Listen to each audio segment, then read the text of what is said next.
Assalamualaikum. Apa kabar kalian semua, anak-anak? Baik, saya merasa senang kalau kalian sedang dalam keadaan sehat walafiat. Mudah-mudahan kita selalu dalam keadaan sehat walafiat. Hari ini kita akan mulai belajar pelajaran IPA dengan saya, yaitu tentang gerak benda. Nah, untuk melanjutkan pembelajaran gerak benda, silakan kalian persiapkan dulu bahan-bahan atau alat-alat yang dibutuhkan untuk mengikuti kegiatan pelajaran gerak tersebut. Ayo kita lakukan. Ya, anak-anak sekalian, sebelum kita lanjutkan untuk pemahaman konsep tentang gerak, mari kita pahami dulu tentang tujuan belajar ini. Tujuan belajar ini adalah agar kalian bisa menganalisis konsep gerak. Di sini ada konsep gerak lurus, ada konsep gerak lurus beraturan, dan ada gerak lurus beraturan. Nah, tentang gerak ini ada di dalam kehidupan kita sehari-hari. Contoh, misalnya, kalian kan sekarang ada di sekolah, padahal sebelumnya kalian ada di rumah. Artinya bahwa sekarang tadi itu kalian sudah mengalami perpindahan, sehingga itu dikatakan sebagai gerak. Itu salah satu contohnya sebagai motivasi. Kemudian ada hal yang lain sebagai motivasi. Misalnya ketika kamu ada di naik kendaraan, tiba-tiba kendaraan yang ditumpangi ada mendarat, kecepatannya menjadi bertambah dan kecepatannya juga menjadi berkurang. Pada saat misalnya kalau naik angkot, tentu angkotnya mau direm misalnya. Tentunya itu kecepatan kendaraan berubah. Nah, itu semua ada di dalam konsep gerak. Nah, oleh sebab itu kita persiapkan lagi. Mari kita lanjutkan pembelajaran. Oke, contoh nih ya, contoh tentang terjadinya gerak. Anda pernah menyaksikan seseorang berenang di kolam renang. Nah, apalagi misalnya kalau kita melihat ada perlombaan renang, biasanya di dalam kolam renang itu sudah dibuat garis. Ketika seseorang itu mulai berenang, maka orang itu akan bergerak melintasi pada garis yang bagaimana? Ya, tentunya adalah pada garis yang lurus. Misalkan ada lagi contoh nih, contoh seorang pelari cepat 100 meter, maka sudah disiapkan lintasan yang lurus. Nah, tentunya itu dikatakan sebagai gerak apa? Nah, itu yang harus kita pahami. Kemudian kalau kalian misalnya sedang naik kendaraan, misalkan ke puncak, apakah jalannya lurus? Tentunya tidak ya. Kan ada yang belok kiri, belok kanan, atau ada kelokan kiri, ada kelokan kanan. Itu semuanya nanti akan kita bahas di dalam gerak. Termasuk juga bagaimana gerak tersebut, apakah lambat, apakah cepat. Mari kita lanjutkan pembahasan yang selanjutnya. Kita akan mulai saja. Kita cari definisi tentang gerak. Nah, definisi tentang gerak. Ya, gerak di sini tentunya contoh yang tadi sudah dilakukan oleh kalian. Kamu tadi berangkat dari rumah, sekarang ada di sekolah. Artinya kalian itu berarti melakukan gerak. Ya, melakukan gerak. Kenapa dikatakan melakukan gerak? Karena sudah ada perubahan ke coba perhatikan ke depan. Misalnya suatu benda berada di titik A. Kemudian benda tersebut, contohlah Anda melakukan gerakan sampai ke titik B. Artinya bahwa benda tersebut bergerak dari A sampai B. Begitu. Atau dikatakan bahwa A melakukan perpindahan dari A sampai B. Nah, untuk melakukan perpindahan dari A sampai B itu ada beberapa hal yang mendukung bagaimana terjadinya ini semua. Dari A sampai B itu maka dikatakan memiliki lintasan. Lintasan ini disebut sebagai jarak tempuh. Misalnya S. Nah, kemudian dari A bergerak sampai ke B itu tentunya juga membutuhkan waktu. Nah, sehingga ini ada juga waktu yang dibutuhkan adalah P. Jadi yang disebut dengan gerak merupakan perubahan kedudukan suatu benda dari patokan atau acuan. Berarti A dikatakan sebagai titik patokan atau titik acuan. Itu bagaimana? Bisa dipahami? Ya. Nah, jadi benda yang bergerak akan menempuh jarak s dihitung dengan waktu. Nah, itu dikatakan benda melakukan suatu gerakan. Atau dikatakan juga bahwa benda mengalami perubahan kedudukan dari suatu titik asal sampai ke titik yang terakhir. Itu dikatakan sebagai gerakan. Mari kita lanjutkan. Gerak ini memiliki bagian-bagian, ya. Misalnya yang tadi saya katakan bahwa seorang pelari cepat bergerak di dalam keadaan garis lurus. Maka kita yang kedua kita katakan ada, kita beri tanda saja, ada gerak lurus. Nah, gitu. Mungkin kalian ada yang mau menjelaskan atau memberikan contoh dulu bagaimana sih yang disebut dengan gerak lurus itu? Oke, ya. Jadi seperti yang tadi dikatakan, pelari melakukan gerak lurus, kemudian perenang juga bergerak lurus di dalam lintasan, atau sesuatu benda yang bergerak dalam lintasan yang lurus. Contoh, ini dari A sampai B. Nah, garis ini dikatakan memiliki lintasan yang lurus. Kemudian, bagaimana kalau yang ini dari A sampai B? Apakah ini adalah bergerak lurus? Tentunya ini bukan gerak lurus. Nah, untuk memahami konsep gerak lurus, mari kita lanjutkan, persiapkan lagi dengan hal-hal berikut. Kita lanjutkan lagi tentang konsep gerak lurus. Tadi sebuah benda bergerak dari A ke B berada dalam lintasan lurus, maka itu dikatakan benda bergerak lurus. Tapi kalau yang bawah ini lintasannya tidak lurus, maka dikatakan ini bukan gerak lurus. Jadi gerak lurus itu dapat kita definisikan merupakan suatu gerak yang dialami oleh suatu benda yang berada dalam lintasan yang lurus. Itu dikatakan sebagai gerak lurus. Nah, kemudian di dalam gerak itu suatu benda tadi menempuh jarak, kemudian membutuhkan waktu. Maka di dalam gerak lurus ada hubungan antara jarak dan waktu. Jarak dan waktu itu bisa kita tulis dalam persamaan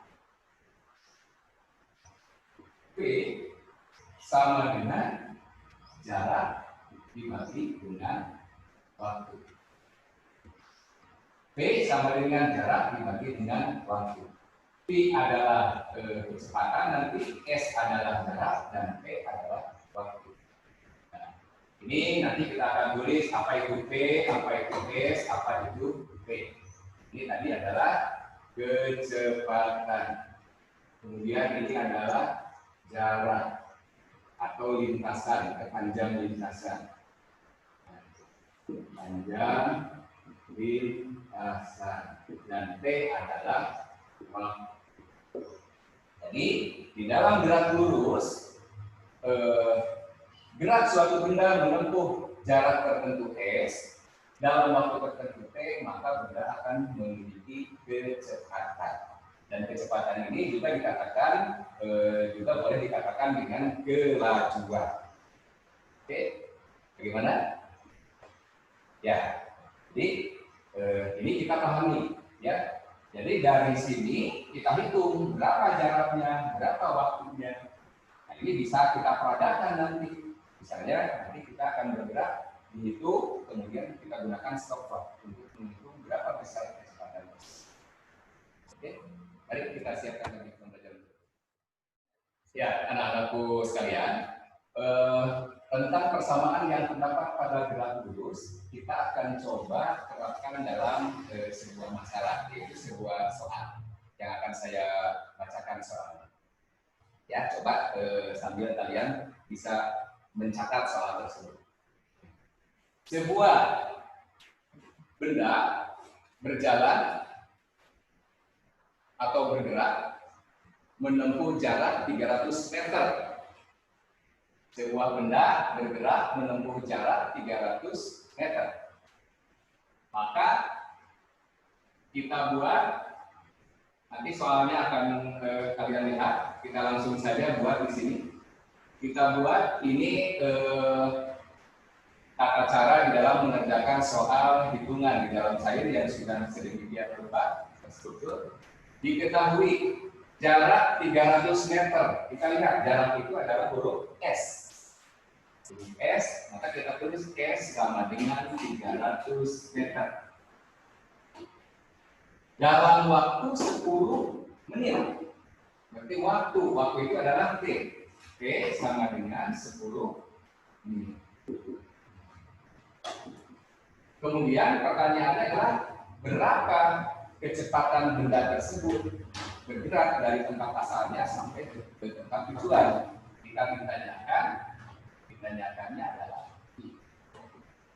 sesuai dengan kita terapkan persamaannya, kita tulis langkah yang ketiga jawab I sama dengan S dibagi T. Tulis dulu ini persamaannya untuk membantu kalian memudahkan. Nah, ini kita tinggal masukkan. Tapi sebelum ke sini ingat, apakah ini satuannya sudah sama? Belum kan? Ya, belum sama, maka ini kita buat ke dalam satuan internasional. Kita buat ke dalam detik. 1 menit itu 60 detik. Maka kalau 10 menit berarti 10 dikali 60. Berarti adalah 600 detik ya, atau 600 sekrol. Nah, kalau ini sudah sama satuannya, maka kita terapkan, tinggal langsung ganti simbol S ini diganti dengan angka, yaitu 300 meter dibagi dengan T diganti dengan angka 600 ton. Sehingga ini tinggal dibagi saja. Ya. Ini kita coret begitu. Ini 3 dibagi 6, hasilnya 3 dibagi 3 adalah 1, 6 dibagi 3 adalah 2. Sehingga hasilnya adalah setengah. Ini sama dengan 0,5 meter. Jadi mau ini orang, mau ini benda, dia itu memiliki kecepatan geraknya adalah 0,5 meter per detik. 0,5 meter per detik. Jadi kalau kita bergerak begini, nah itu bisa saja begitu, ya. Nah jadi itu penerapan untuk mencari besar kecepatan dengan pada konsep gerak lurus. Ingat ini masih dalam gerak lurus, ya, gerak lurus. Tapi gerak lurus itu gerak yang terjadi melalui pada lintasan lurus. Tapi di sini dipergunakan persamaannya adalah ada hubungan kecepatan, jarak dan waktu. Bagaimana? Ya, nanti kalian kita coba lagi dengan pelatihan soal-soal, ya. Oke, kita membahas tentang besarnya kecepatan pada sebuah yang dialami oleh suatu benda, yaitu pada konsep gerak lurus. Nah, kalau ada yang masih ditanyakan, nanti silakan kalian bisa melakukan pertanyaan kepada saya. Ya, baik. Mari kita lanjutkan lagi dengan konsep berikut, yaitu tentang gerak lurus beraturan. Gerak lurus beraturan. Mohon maaf tulisan Bapak. Ini calon dokter yang terjadi. Ya, anak-anak sekalian, konsep gerak lurus beraturan sebetulnya ini juga hampir berdekatan dengan konsep gerak. Ya, jadi kenapa dikatakan konsep gerak lurus beraturan, Pak? Coba. Sekarang saya akan membawa kalian kepada hal yang kalian lihat. Ketika kalian menyaksikan teman-teman paskibra melakukan tugas, apa sih yang sebetulnya kamu lihat dari gerak tim paskibra tersebut? Oke? Nah, itu kan tim paskibra tersebut melakukan gerakan yang memiliki gerakan yang sama, ya. Sehingga itu dikatakan gerak tersebut dikatakan sebagai gerak lurus beraturan. Artinya berada pada lintasan lurus, tapi dengan frekuensi, dengan jarak dan waktu yang ditempuh dengan yang sama.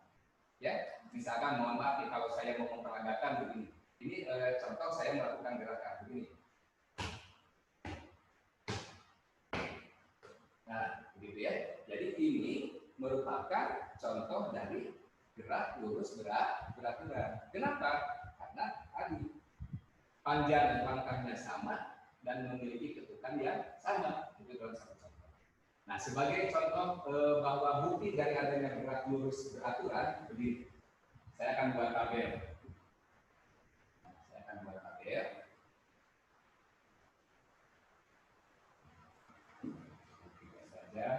Ini adalah jarak yang ditempuh, kemudian di sini waktu. Sebuah benda melakukan gerak, ya, misalnya gerak yang pertama menempuh lintasan 4 meter, ditempuh dalam waktu 2 sekon. Nah, benda yang kedua menempuh jarak 8 meter, ditempuh dalam waktu 4 sekon. Kemudian gerak yang ketiga setelah berikutnya menempuh jarak 12 meter, ditempuh dalam waktu 6 sekon. Nah, gitu. Kalau kita gunakan persamaan bahwa ini hubungan antara jarak dan waktu, ingat pada rumus yang tadi, P sama dengan S dibagi dengan P. Coba kita hitung satu-satu. Gerak pertama adalah S-nya 4, waktunya 2. Kita hitung satu saja ya. Ini berarti 4 dibagi 2. Hasilnya adalah 2 meter per sekon. Nah, bagaimana coba yang kedua? Coba hitung. Silakan hitung. 8, yang ini 4. Berarti 8 dibagi 4. Hasilnya juga sama 2. Nah, yang ketiga, 12 dibagi dengan 6. S-nya 12, P-nya 6. Hasilnya juga 12 bagi 6 adalah 2. Jadi masing-masing ini akan menghasilkan kecepatan yang sama. Di sini boleh kalau kita sisihkan, di sini adalah kecepatan yang ini 2 meter per detik. 2 meter per detik. Yang ini juga 2 meter per detik. Artinya meter per detik itu adalah nilai kecepatan. Apakah ini angkanya dari sini ke sini dan di sini berubah? Tidak ya, tapi adalah tetap sama. Ini dikatakan sebagai gerak lurus beraturan. Ya, jadi gerak lurus beraturan itu adalah gerak pada lintasan lurus yang memiliki kecepatan tetap. Jadi itu definisinya gerak lurus beraturan. Bagaimana? Mudah-mudahan tidak puas ya. Nanti kita akan bahas anak-anak sekalian. Kita kan tadi sudah menghitung dari 3 gerakan ini menghasilkan kecepatan yang tetap dan itu dikatakan sebagai gerak lurus beraturan. Nah, sekarang untuk menunjukkan bahwa gerak lurus beraturan tersebut memang benar adanya, kita dibuat juga dalam suatu grafik, ya, grafik di dalam DLD. Bagaimana grafiknya? Ini mohon maaf saya tidak menggunakan penggaris. Kita buat ini grafik pada sumbu Y dan grafik pada sumbu X, ya. Nah, kita buat hubungan yang pertama dulu, hubungan antara jarak kemudian dengan waktu, ya. Jadi pada sumbu Y kita buat jarak dan pada sumbu X kita buat waktu. Coba lihat ke sini. Kita tuliskan angka-angka ini, jarak-jarak ini. Nah, kalau ini 0, misalnya ini kita buat angka 2, tadi 4, kemudian ini adalah 8, ini adalah 12, ini di dalam meter. Kemudian waktunya adalah 2, 4, dan 6. 2, 4, 6, gitu ya. 2, 4, 6 sekon. 6 Pak Punten. Oke, balik lagi Pak. Gimana? Oke, action. Waktu yang sudah kita ketahui tadi ada 2 menit, 4 menit, dan 6 menit. Tapi di sini tulisannya sekon ya, sama saja. Jika kita tuliskan di sini 2, 4, 6. Nah, kalau sudah ada yang hubungan antara jarak dan waktu, maka kita ambil titik potong. Kita tarik garis ini ke sini, kemudian ini ke atas. Ya, ada titik potongnya. Ini juga kita tarik, ada juga titik potongnya. Kemudian yang ini yang 12 meter, kemudian ini dalam waktu 6 detik. Sehingga ada titik-titik potong ini. Dan titik potong ini kita hubungkan dari titik 0, nanti akan berupa garis yang menyatakan bahwa besar kecepatan dari setiap titik pada jarak tertentu adalah sama nilainya. Sehingga ini dikatakan ini adalah kecepatan. Jadi V sama dengan S dibagi V. Artinya ini menunjukkan grafik kecepatan tetap. Ya. Atau dibuat kalau hubungan antara grafik kecepatan dan waktu kita buat begini. Nanti kalian ya ada kesempatan untuk menulis. Kalau mau menulisnya, oke, ini adalah V dan ini adalah V. Karena kecepatannya tetap, misalnya kalau titik 0, misalkan kecepatannya di angka 2, berarti di sini angka 2. Berarti kita tinggal di sini saja tarik dari sini. Kenapa ini tidak bergerak ke atas? Karena kecepatannya tetap yaitu 2, ya. Tapi yang berubah adalah waktunya. Nah, itu ya. Gimana, sudah paham kan? Jelas? Ya, anak-anak sekalian, kita sudah membahas tentang gerak lurus, kemudian gerak lurus beraturan, dan selanjutnya kita akan membahas tentang gerak lurus berubah beraturan atau disingkat dengan GLBB. Ingat ya, GLBB. Ingin tahu apa sih GLBB itu? Bagus. Jadi kita pelajari bersama-sama. Bagaimana sih GLBB tersebut? Nah, sekarang saya akan bawa kalian kepada discovery dulu, bahwa kalian ini sering pernah melakukan. Ya. Ketika Anda naik sepeda, kemudian Anda menuju ke jalan yang menurun, apa yang terjadi? Ya, betul kan? Jadi, ketika ada jalan yang menurun, maka kecepatan sepeda itu semakin cepat. Terasa kan? Jadi makin ke bawah semakin cepat. Nah, itu disebut sebagai dikatakan contoh dari gerak lurus berubah beraturan. Mengapa dikatakan berubah beraturan? Kan asalnya kecepatannya biasa, kemudian kecepatannya berubah menjadi lebih cepat. Ya. Nah, kemudian kebalikannya sekarang, pada saat kalian naik sepeda menghadapi jalan yang menanjak, semakin ke atas, bagaimana kecepatan kita bersepeda? Semakin lambat kan? Ya, nah itu juga termasuk contoh gerak lurus berubah beraturan. Yang tentunya tetap kita masih dikatakan berupa dalam lintasan lurus. Mengapa dikatakan dalam lintasan lurus?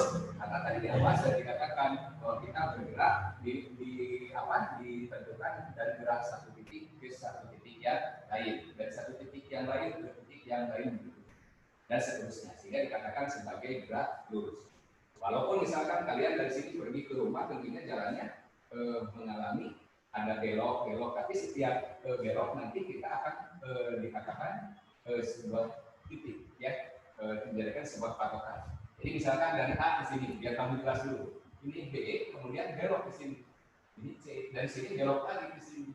Nah, lintasan dari A ke B, B ke C, C ke D itu dikatakan sebagai lintasan lurus. Ya, jadi supaya kalian tidak bingung. Pak, kan jalan ke rumah saya, Pak, jalannya bolak-belok, Pak, gitu ya. Jadi kita ambil jadi potong-potong dalam suatu titik. Dan karena titik ini merupakan suatu patokan. Ini hati-hati ya, ini supaya kalian paham di dalam konsepnya. Nah, tadi sudah kita pahami tentang apa sih yang disebut dengan gerak lurus berubah beraturan. Definisinya sudah, pemahamannya sudah. di dalam gerak lurus berubah beraturan itu ada sesuatu yang akan kita dapatkan. Apa? Yaitu tadi ketika kita menghadapi jalan yang menurun, maka kecepatannya menjadi berubah. Menjadi lebih apa? Lebih cepat. Betul kan? Menjadi lebih cepat. Ya, maka kita akan mengetahui berapa besar kecepatan pada GLBB. Ya, itu kita tulis saja langsung. P sama dengan P 0T ditambah AT. Jadi ini, dan ininya terhadap waktu kita tulis P. P sama dengan P 0T ditambah AT. Nah, kemudian selain dari kecepatannya, kita juga menghitung jarak. Jarak adalah kita tulis kalau jarak adalah S, ya. S sama dengan P0T ditambah setengah AT kuadrat. Nah, jadi ini untuk di dalam GLBB untuk mencari kecepatannya, PT sama dengan V0T ditambah AT, kemudian S sama dengan V0T ditambah setengah AT kuadrat. Nah, silakan kalian tulis dulu. Anak-anakku sekalian, ini mohon ditulis, tapi jangan hanya ditulis saja oleh kalian. Tentunya nanti saya akan memberikan soal-soal latihan yang harus kalian bahas secara bersama-sama. Silakan kalian berkelompok, kemudian untuk mengerjakan soal yang berhubungan dengan gerak lurus berubah beraturan. Nah, kita tinggalkan dulu ini. Mari kita lihat pelajaran berikut, contoh berikut tentang contoh dari gerak lurus berubah beraturan. Nah, kita lihat ya. Kita lihat, saya akan menayangkan contoh dari GLB di dalam slide yang sudah saya siapkan, dan silakan mari kita tonton. Ya, anak-anakku sekalian, tentang GLBB yang sudah kita bahas ini adalah sebetulnya untuk gerak lurus berubah beraturan pada benda atau gerak cepat, sehingga persamaannya di sini bertanda positif. Nah, sebetulnya yang untuk memudahkan tadi sudah kita bahas tentang gerak benda gerak lurus berubah beraturan diperlambat. Contoh tadi misalnya pengereman. Maka bagaimana besar kecepatannya? Ini kita hampir sama rumusnya dengan ini persamaan. Bedanya ini saja. Silahkan kalian perhatikan, bandingkan ini PT maka V0 ini AT. Jadi dikurangi percepatan dan waktu. Ini untuk kecepatannya. Dan untuk jaraknya adalah ST sama dengan P0T dikurangi setengah AT kuadrat.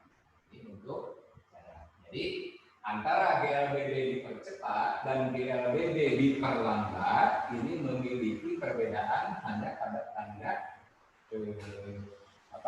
pengurangan dan penjumlahan saja. Jadi kalau ini contohnya tadi benda sampai berhenti, tapi kalau ini kecepatannya berkurang. Jadi kalau ini, jadi kecepatannya semakin kecil, sedangkan yang ini kecepatannya semakin besar. Ya. Nah, contoh yang lain dari adanya GLBB dipercepat dan diperlambat dalam bentuk buktinya bisa kita lihat, ya, ini yang sudah populer digambarkan dalam bentuk konfigurasi, dalam bentuk konfigurasi titik. Artinya kita mulai saja lah dari awal tadi ini tentang gerak lurus beraturan. Bagaimana konfigurasinya? Nah, saya buatkan seperti ini. Nah, ini titik-titiknya yang dibuat berdasarkan hasil percobaan. Bagaimana jarak antara titik-titik ini? Sama ya? Sama gitu ya. Dari sini ke sini, dari jarak satu titik ini adalah sama. Ini adalah GLB. Kemudian GLBB dipercepat ya. Dipercepat. Terus.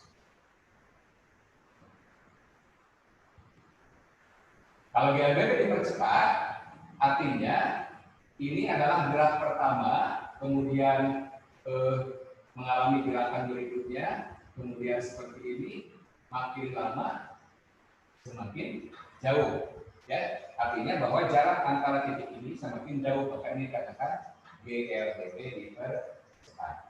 Nah, kemudian yang diperlambat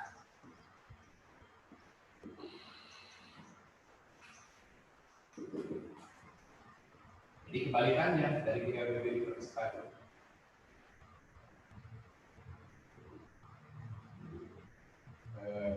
Ini kita buat dari cepat dulu, jaraknya sangat jauh, kemudian makin ke sini. Nah, begitu. Ya. Nah, jadi ini kalau ini berdasarkan perhitungan, kalau ini berdasarkan konfigurasi yang dibuat dari hasil demonstrasi melalui taker finger, gitu ya, ketika yang menggunakan alat untuk menunjukkan adanya bentuk dari GLB, kemudian dari GLBB dipercepat dan GLBB diperlambat. Ya, anak-anakku sekalian, kita sudah belajar dari awal sampai akhir tentang gerak. Tadi sudah kita pahami bersama. Mudah-mudahan kalian sudah bisa mengaplikasikannya nanti, menghubungkannya tentang gerak. Nah, gerak tadi yang pertama adalah adanya gerak lurus beraturan, sudah kita bahas. Kemudian ada gerak lurus berubah beraturan. Nah, gerak lurus berubah beraturan ada dua, yaitu gerak lurus berubah beraturan dipercepat dan gerak lurus berubah beraturan diperlambat. Nah, kemudian ini adalah yang bawah sebagai bentuk dari konfigurasi terjadinya gerak lurus. Ini tadi GLB, gerak lurus beraturan memiliki jarak yang sama. Kemudian GLBB dipercepat memiliki jarak yang semakin ke sebelah kanan, itu adalah semakin jauh.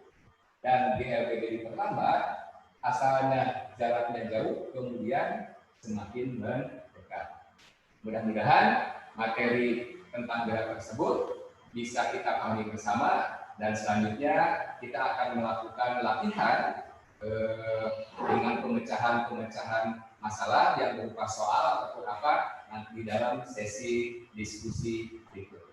Dan apabila nanti saya sudah mengeluarkan pekerjaan atau tugas kelompok, harap tugas tersebut untuk dikerjakan dengan sebaik-baiknya. Terima kasih. Pelajaran hari ini saya tutup. Mudah-mudahan kalian senang. Apabila ada yang masih belum paham, kita masih bisa berbincang lagi di luar. Terima kasih. Wassalamualaikum warahmatullahi wabarakatuh.